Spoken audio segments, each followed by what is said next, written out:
تیپی خوا 16 ساڵان یانەی هەولێر پێشەنجی کۆمەڵەی دووەمی خولی عێراق لەسەر یاریگای دووەمی پێشوازی لە نەورۆز کرد. تازە پێگەیشتوەکانی هەولێر بە فشارەوە دەستیان بە یاری کرد و ویستیان گۆڵێکی خێرا بوو. لە خولەکی 11 یارزەنانی تیپی میوان بە هەڵە گۆڵێکیان لەسەر خۆیان تۆمار کرد و هەولێریان لە یاریەکە پێشخست. دوو خولەک دواتر لاوی باوەڕ ئەنجامەکەی بۆ نەورۆز یەکسان کردەوە.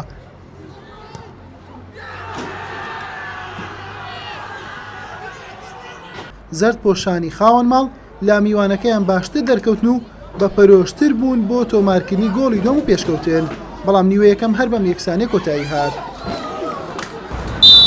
لا نیوەی دووەم و لا خولەکی 50 ڕەوەند کارزان بە ئەسیستی ئەیمەن ئەحمەد جارێکی دیکە هەولێری لە یاریەکە بە گۆڵی دۆم پێشخستەوە.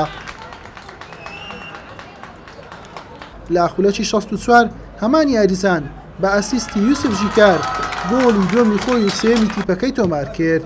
لا خولەکی 72 یوسف ژیکار گۆڵی چوارەمیشی بۆ هەولێر زیاد کرد.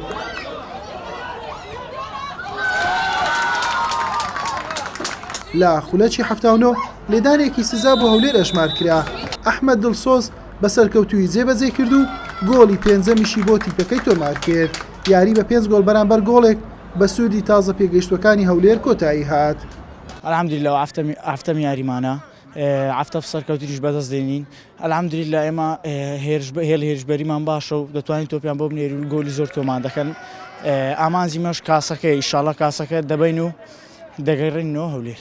فترەیەکی زۆر کەممان هەبوو بۆ ئیعداد بۆ ئامادەکاری بۆ خولەکە و لە چەند ڕۆژێک پێش دەستپێکردنی خولەکە تیمەکەمان ئامادە کردووە و بەڕاستی کە تیمێکی جوان ئامادە بوو بێت بە ئەشیدی چاوەڕێ ئەنجامی زۆر باشی لێ ناکرێت. بەم شێوەیە تیپی خوا 16 ساڵان یانەی هەولێر لە کۆی یاریەکانی براوە بووە و بە 21 خاڵ پێشەنگا. نەورۆزیش تەواو یاریەکانی دۆڕاندووە بێ خاڵە و لە دواوەی ڕیزبەندی کۆمەڵەکەیەتی. حوسێن محەممەد کەناڵی پێیام هەولێر.